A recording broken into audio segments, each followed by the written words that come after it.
Hello beautifuls, what is up my people? I hope you guys are having a great Thursday because my Wednesday night ain't going so great. I mean, I literally just sat here for half an hour waiting for the noise outside to stop.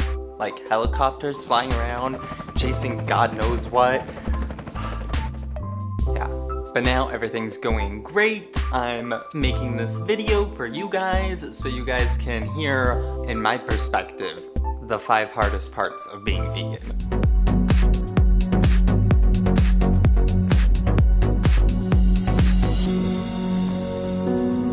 Okay guys, today I'm letting you know the 5 hardest parts of veganism, but before that, make sure you click the subscribe button so you guys can see my new videos every Thursday. And give this video a thumbs up because if you've watched this far, you're probably gonna like the rest, right? Okay, to kick it off, number 1, the hardest part of being vegan, is that once you go vegan, it seems like everybody forgets that you weren't always vegan, including yourself. And how I figure this out is one of the things I've been told the most since going vegan is, but the taste, you don't know what you're missing.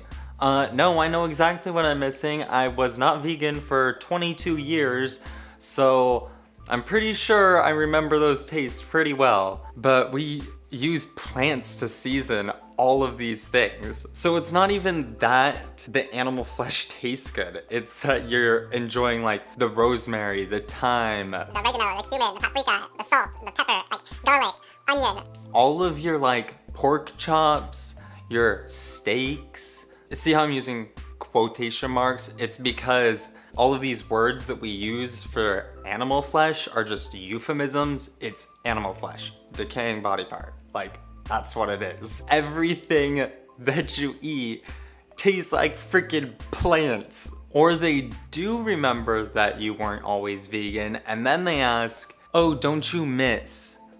No, I don't miss anything.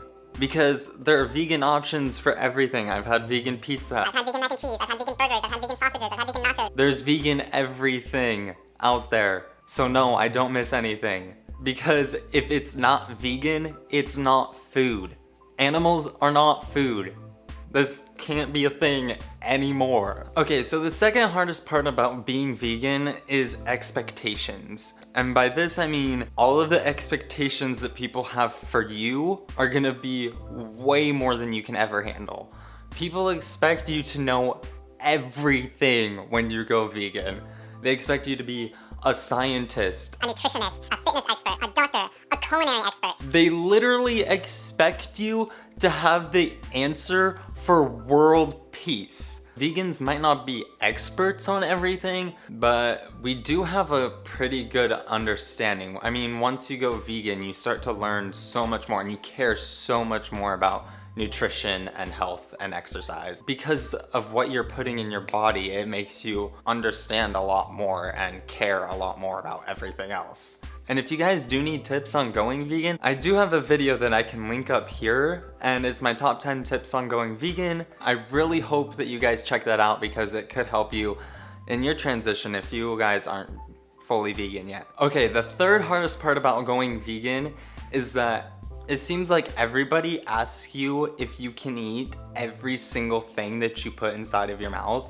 Cookies, I'm putting it in my mouth. Oh, is that vegan? Are you sure you can eat that? I'll go out and get something to eat at a restaurant or something. Oh, is that vegan? Can you eat that? Or somebody brings a snack in somewhere and it's like candy or something. I'm like, oh, candy, I love candy.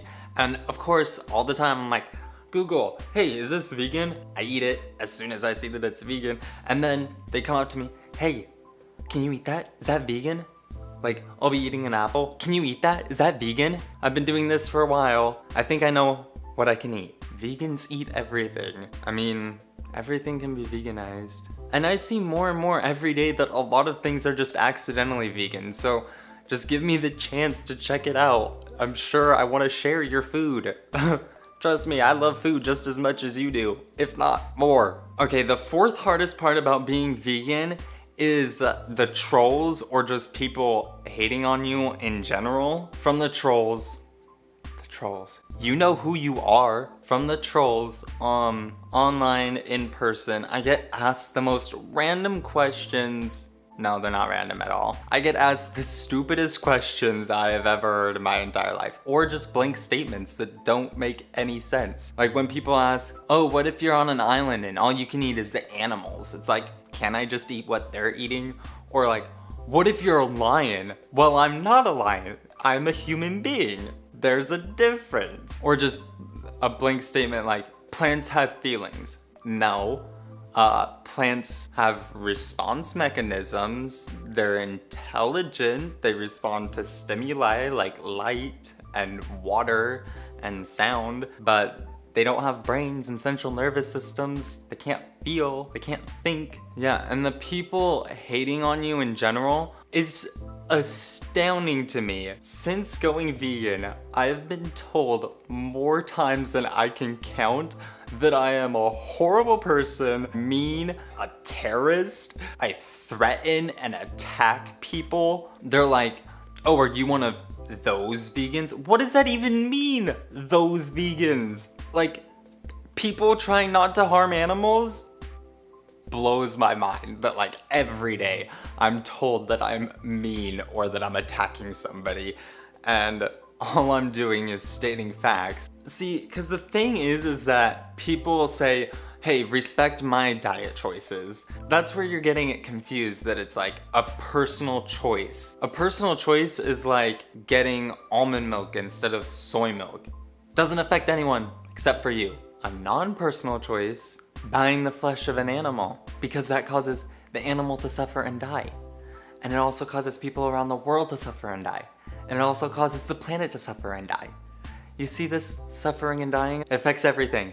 Everyone. Everywhere. People expect you to respect their decisions, but they don't realize that eating meat goes against everything that vegans believe in. You're not only asking them to believe something exactly opposite of what they believe in, but also allow it when there's a victim involved. And people are like, oh, you can't expect us to respect veganism if you don't respect carnism. Well, no, because everyone should be able to respect veganism. There's nothing unethical about it. There's nothing against any religion about it. It's just choosing to eat plants. How does that affect anyone?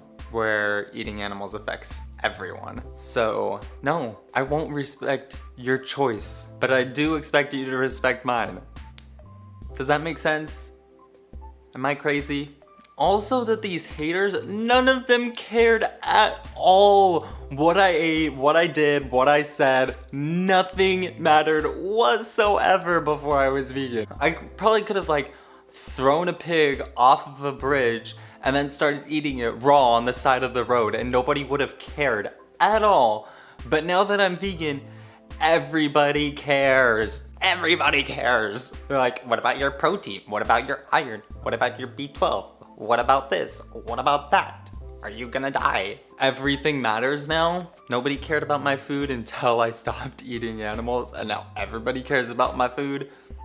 Okay, the fifth and final hardest part about being vegan is the reality of being vegan. Once you actually are vegan, and I don't mean like plant-based, oh, I'm like eating for my own health. I mean like you are vegan. You are doing this for the animals, for the planet, for human health, just for everything. When you're like full vegan, when you've watched hours of slaughterhouse footage, when you've watched hours of documentaries about health, about environment, when you've really soaked up all this knowledge, you can't unsoak it. I like to think of it as the switch that we have. You know how you can turn a light on and off, on and off. It's kind of like that, except for this switch only goes on. It never goes off. You just think like, oh, cows in a meadow and they like run around with their babies and moo in the sun and then we eat them and that's it. That's all that really happens. Nobody knows the middle. But like once you see all of that, you can't unsee it, and you like want to flip the switch back. You're like, put me back in the dark. I don't want to know reality. Watching the world through vegan eyes is like watching hell on earth unfold. And when you actually see it for what it is, that millions of animals are dying every single day, that they're getting strapped upside down by their ankles, having their throats slit and bled out, and people think like, oh, they're getting these bolts, or they're getting like electrocuted, or they're getting gas chambered, so they're like, it's really short and quick and they like don't feel it. It doesn't even matter if they don't feel it. It's the fact that you're taking away these lives. I swear, if you looked through these animals' perspective, then you would see it as hell. These animals load onto a truck that they've seen many times take away their friends and their family and never come back. They load onto that truck, go away, knowing they're never gonna come back, show up at this warehouse of a place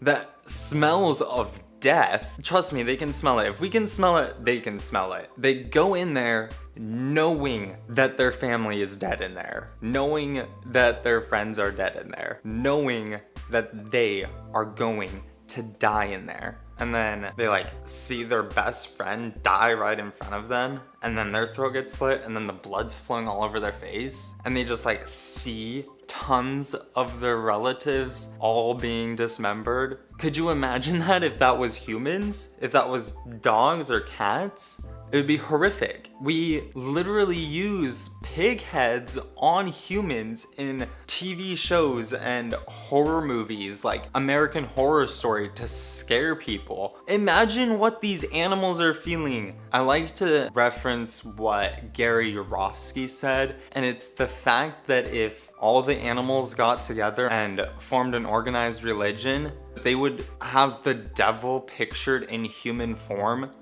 That's how horrible we are to them. The worst part of it, we're blind to the reality of what's going on. It would be like watching a TV show in the US about crazy people eating their own dogs. That's what it looks like to us. All of these animals deserve the exact same respect as every other animal. Just because some of them are ugly doesn't mean we have to kill them. Just leave them alone. It's not that hard. Okay, well those are what I consider the 5 hardest parts of being vegan. So it's not anything to actually do with being vegan itself. It's to do with the world around us and living in a non-vegan world. That's the hardest part. I guess I just don't understand why we're told every single day growing up to eat our fruits and veggies, and then when we go vegan, everybody tells us to stop eating our fruits and veggies. I mean, how hard is it to eat a damn broccoli? Well, I hope you guys really enjoyed this video. I'll be back next week. I think I'm gonna do a video about, I don't know, maybe the 5 best parts of being vegan. We'll see. And I have a question for all of you. Comment your responses down below. I want to know, let's get a conversation going. What are your guys' hardest parts of being vegan? Or like, what are some things that you've come across? I don't know, let's help each other, you know? We're all in this together. We're a team, the V Gang. Again, make sure you guys go and subscribe to my channel. Follow me on all my social media. I'll link that stuff down below. If you guys haven't watched my 6 months vegan video, go watch that. And then I'll link another one right here. And I will see you guys next Thursday. All right, bye. How hard is it to eat a damn vegetable?